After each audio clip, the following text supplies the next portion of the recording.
I'm Tato Cat and welcome to my channel. Today we are playing The Letter. Previously, after Luke tries to hold everyone hostage, we find Hana on the stairs and beg for her life because at first I thought I was going to kill her if I didn't, so I chose not to. But I was like, let's pretend that didn't happen because it made her like us less. And I want Hana to like us because I just like Hana. I don't care if it's Luke that she likes. I just want her to like me. Okay. We're friends, we're besties. And then the ghost just kind of tosses Hana down the stairs. And Luke reaches for her. And so far she seems okay, but who knows. And I did not read the journal entry, so I will read it now. But I think we are coming near the end of this extreme visual novel, although we haven't had Luke's quick time events. So, I don't know. I feel like we got another 4 episodes in it.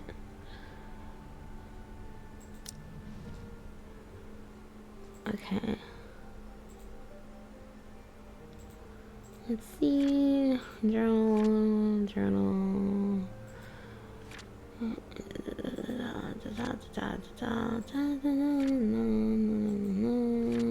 There it be. Angered, Luke demands for Hana's release from the woman, although the woman eventually releases his wife. There was anger and contempt on her face. All of a sudden, the whole house shifted, did it? In a blink, blood and gore was everywhere. Way to ruin it. Like, that was such a spoiler, journal.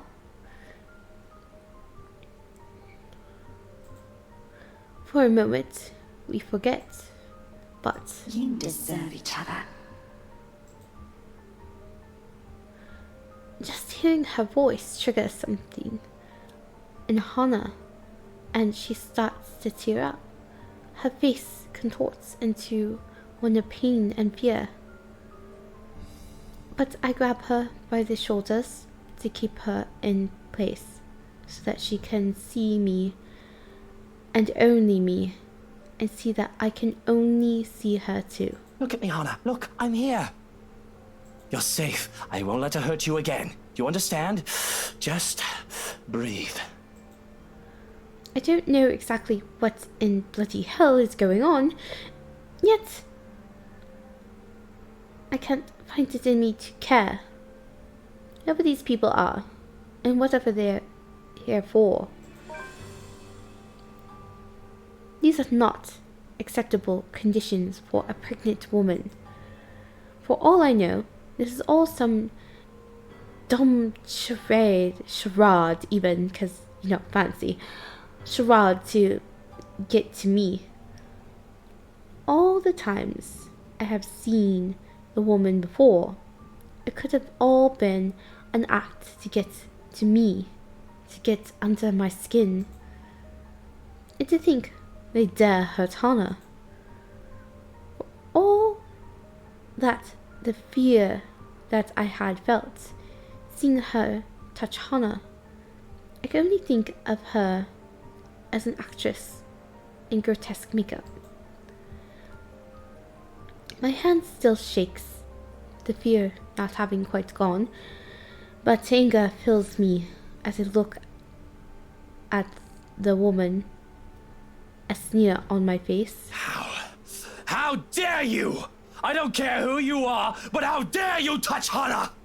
I want you out of my house, out before I call the police and have you put away for the rest of your miserable life. And that goes for all of you! I hold my ground, firm and strong, with my declaration. But the nerve of her, she just laughs in my face. A terrible, dreadful laugh that makes me feel as if there are ants crawling on my skin and maggots squirming into my ears. You are telling me to get out of your house? You threatened to lock me up. she laughs. And she laughs. What's so funny? What are you laughing at? None of this is funny! Besides the fact that she's aware that she's a ghost, probably, and you're going to prison. Probably laughable. But she persists, and it almost feels like her voice is in my head. Oh, no different. No different. You're all the same. You can all suffer together.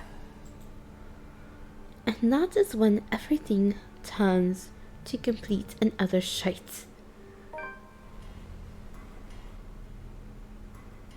Oh.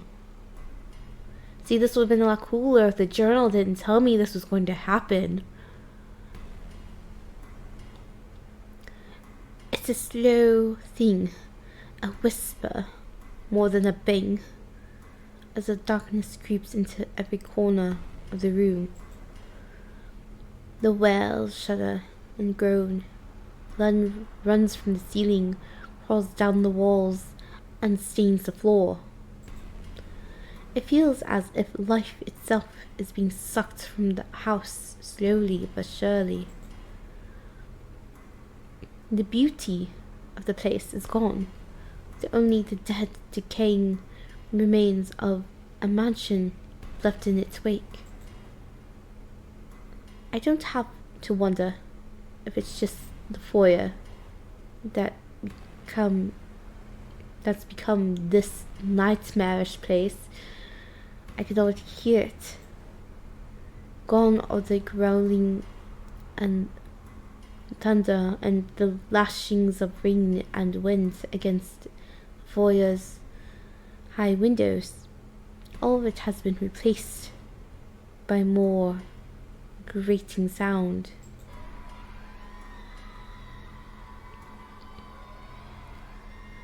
A cacophony of voices from nowhere and everywhere, echoing through the now narrowed, now horrid walls. Voice that neither belongs to us nor the people who live here. What's going on? Help! Please! All throughout the house, shouts of alarm and surprise ring out, a mirror to the horror creeping up in each of us. Who wouldn't be shocked? This is insane. Even Daisy, feisty woman that she is, trembling at the sight of it, clinging desperately to Lily, while Feathers stands protective in front of the two.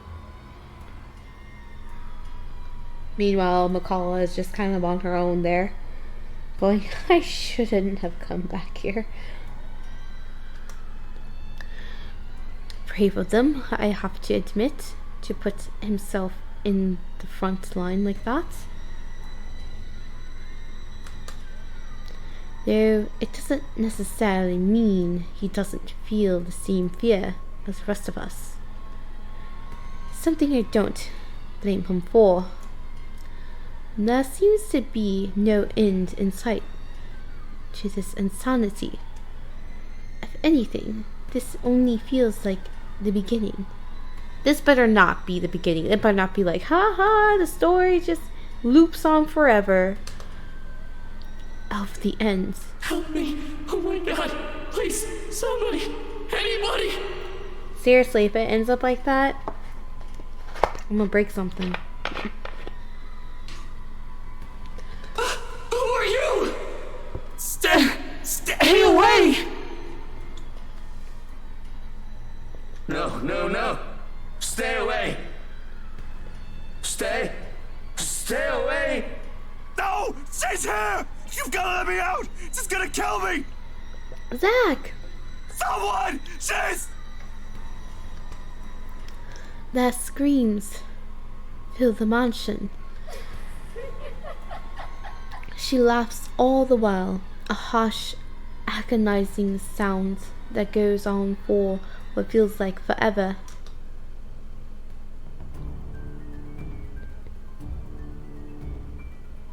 Oh no. This is the sound of a QuickTime event. Until there's nothing but silence, a horrid smile, and the pale hands reach out to me, calling, beckoning, pleading. I'm terrified, I really am, like I should be, but I have never been one to truly stay afraid. I've long learned that fear will not get me anywhere. Cowering in a corner doesn't keep me safe, and it will not keep me alive. Not like rage does. I've learned to use this burning hate inside of me to survive. There's no difference now. Stay away from me! Why? Why do you wish to leave? This is where you belong, my lord. Well, it doesn't look like an inviting place. Remember the blood we share? No. This is your home. Don't you remember? You promised to return, to stay. We don't remember. Why don't you show us? Together with me, with us, with people no different from you. What is she talking about, Luke? What does she mean? We don't know. Don't listen to her, she lies. I promised no such thing to anyone. Hannah, you're the one who bought this house. So now we're just blaming Hana, who are like, I will lose everything if I lose Hana. Now it's your fault. Luke. How should I know what she's babbling about? I never even wanted to be here in the first place. A terrible case of mistaken identity. That must be it. I'm quite sure of it. I don't know this woman, this monster. Why would I say that to someone like her? In my entire lifetime, I've only made and kept sincere promises to a mere two people, Hannah Evans and Eleanor Chandler. No one else. The rest of those who claim I promised anything to them can go fuck themselves. Bloody hell, I may enjoy the company of women, but I am not an idiot to start spouting such nonsense to anyone. A line must be drawn, especially if I am to keep myself alive. Yet she still goes on, insists, making me appear a liar in front of these people. Of course you still deny it. Have you truly forgotten? Probably. You haven't changed, I see. Still a deceiver. She's lying! You see, my love, nothing has changed. Still no difference, you and I. Just like the rest of us. Just like every single soul in this putrid wreck. We've waited for so long. You can hear them, yes. Their pleas, their calls, their invitation. Come, my lord. The house seeks its master. She, the monster, reaches out again, the hands a gory abhorrence sight, along with that smile spread across her face. My body's already moving on instinct, stumbling back one step at a time, in desperate bid to be away from her. Anything to put distance between me and this vile creature. No matter what she says, I am nothing like her.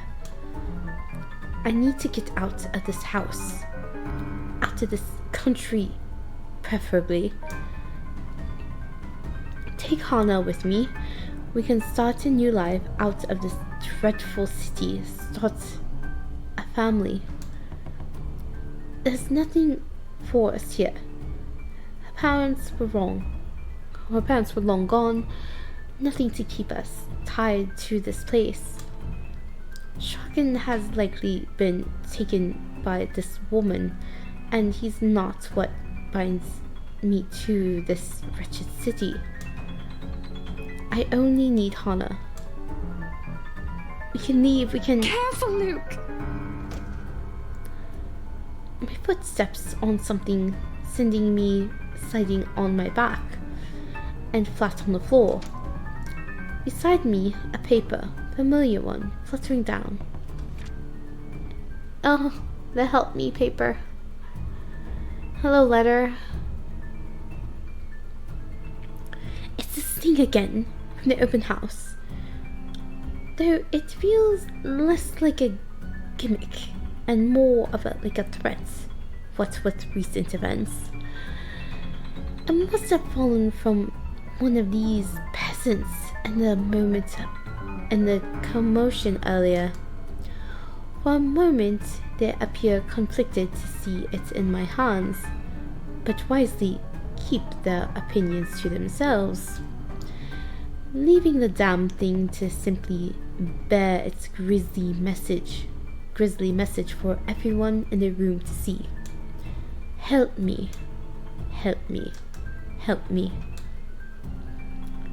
Is this it? What they've been telling us? Why, everything in my life has gone to shite because of some stupid old letter. An invitation indeed. One I am not willing to accept. Not any time. From the top of the stairs, the creature moves again, drawing my attention back to her. Her gait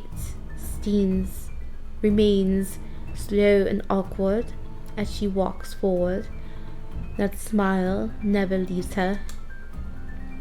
But I won't give her the chance. I am not dying here. I certainly am not giving myself to a hideous creature like her either.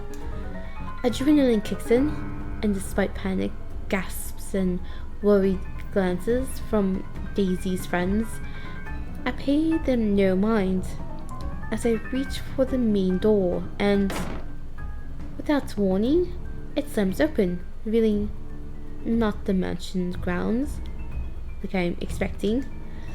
Before my mind can even comprehend what's happening, black tendrils have already coiled tightly around my limbs, dragging every person in the foyer to the room. None of us even get to scream when darkness completely envelops us upon the doors closing. I wanted to see outside. Now, my love. I wanted to see outside. What did the outside look like? Was it scary? Did it have people's faces going, oh, like scream? You belong here. Is it so difficult to grasp? We've been waiting.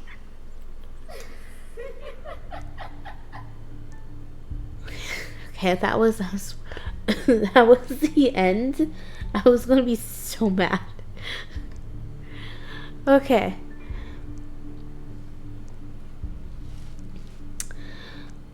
There's a moment of panic when the feeling of the tendrils around my limbs finally dissipates. As soon as my eyes adjust to the darkness of the room, I'm on my feet. I'm reaching for my knife and holding it out, waiting for every movement, using it as a way to put distance between me and these peasants. Who knows what they'll do now? We're all desperate to get out of this house. There's only 6 of us in this room, 3 of them friends, at that. I cannot trust these people, or not to turn on me. Bloody hell, even Hana's giving me the same look as them now. No, Mince has already gone loon, crouched in the corner and muttering to herself. You can't really say anyone's safe from her. If anything, she's the one I should watch out for. I cannot trust anyone. Not anymore. Not after this.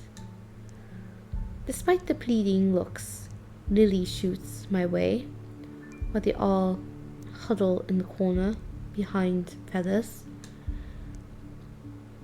But I have to remind myself that even people like her are capable of doing the unpleasant. She's not only human after all. She's only human after all.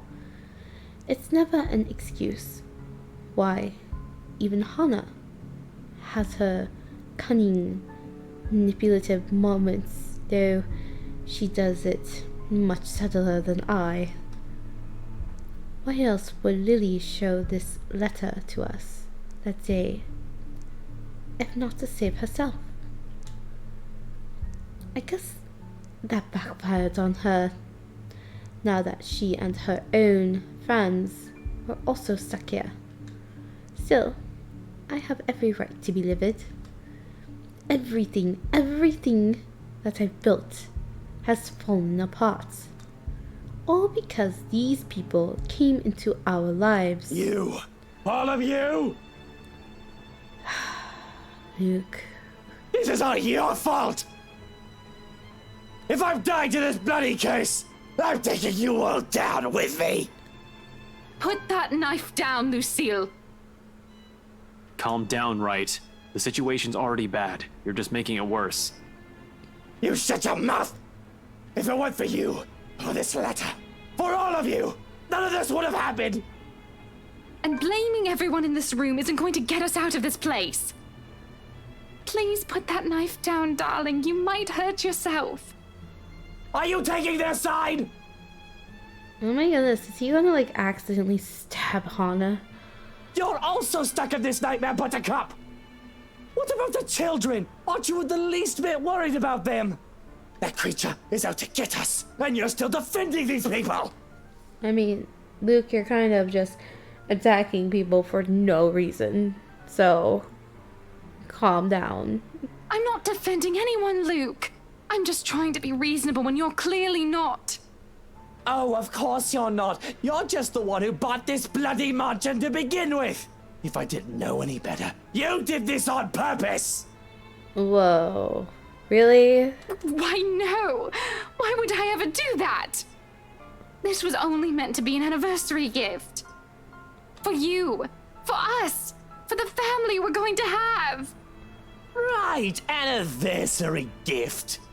Oh, here's your gift, darling. Oh, by the way, there's a curse included in that package. I hope that's all right. If she knew about it, I don't think she'd be sticking around. Are you really that eager to get rid of me, Hana?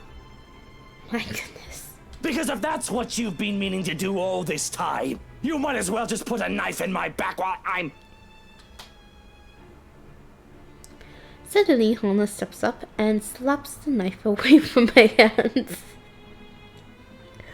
Mister, this knife is going to protect me. Loses it very quickly to a pregnant chit smacking his hand.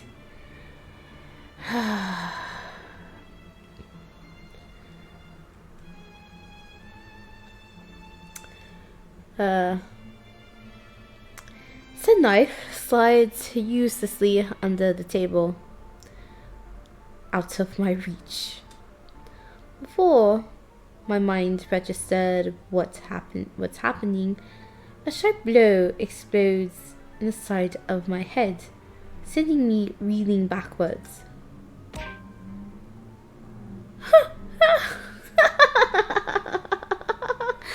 Ah, Yay, Hannah!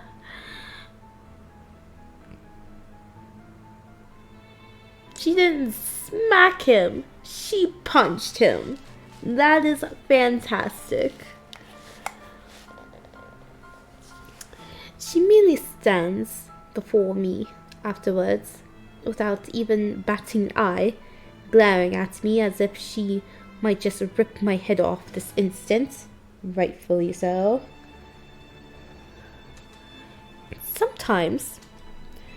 Sometimes I forget. Don't you dare, Luke! Don't you dare imply I've ever thought of you that way! That Hannah is never the weak woman I believed her to be. How did I come to think of her as such? She used to be someone I can look up to, isn't she? When you look at her now, the way she stands tall, facing a man like me, the same way she has done so all those years ago, I can't help but think, am I not responsible for taking that part of herself away from her? Enjoy your time as Mrs. Luke Wright. What a bunch of shite. Realizing this, I can only look away when she reaches up and places a hand on my face. Gone is the anger, and only a soft smile remains while she looks at me with a shine in her eyes. The 7 years we've been together, I've only been nothing but a piece of shite to her. Yet, here she is, still smiling at me, the way she has done so many years ago. It's impossible not to feel like a complete and utter trash like this. Well, good. It's about time. You should feel like trash. She has an uncanny way of doing that to me, really. Especially when she takes my hand in hers and places it right in her tummy. That sounds violent. On her tummy. Right where 2 tiny babies are still growing. Ours. Love, look at me. We've already talked about this. If we are still going to do this, it has to be the 2 of us.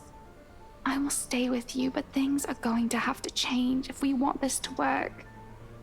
We can't keep doubting each other like this. Not until we find a way out of here. I'm sure we can. Maybe they know something we don't. You're going to rely on them for that? These peasants who brought this on us? Luke, you were technically a peasant. Quit looking down on peasants. You forget. The French Revolution, right? They were peasants. And they cut off a bunch of non-peasant people's heads. So, don't look down on peasants. Keep talking about us like that, and see if any of us here will keep you out of this place. Also, technically, Ashton isn't a peasant. Rebecca, stop! All of you, stop this! To hear Lily speak out loud, I can't say I'm not surprised. She has always given the impression of someone so meek from the moment I've met her, either from her inexperience or her station in life. She has never struck me as someone fitting to be a real estate agent. If anything, that meltdown she had during the open house had only proven my assumptions. Until now. Quietly, she puts herself between me and Daisy, forgetting whatever scathing words we've yet to hurl at each other. The way she glares at me reminds me a little of the way my own mum would look at me, particularly when I've done something wrong, and it's not a stare she's unused to showing. She has done this before, probably to a younger sibling. Huh. If she only sees us now as a pair of squabbling kids and not two mature adults, well, that's only to be expected. No doubt, that's how she sees us. For a long moment, there's only silence in the room. Feathers, for all his guts, doesn't even dare break it. Merely watching us. Where did all his bravery go now, huh? Well, he is the observant type, not really the type, so he's just doing him. Anyways, we will see how they're going to get out of the house. If they get out of the house. In the next episode. I'm Angelica. Have a wonderful morning, evening, afternoon.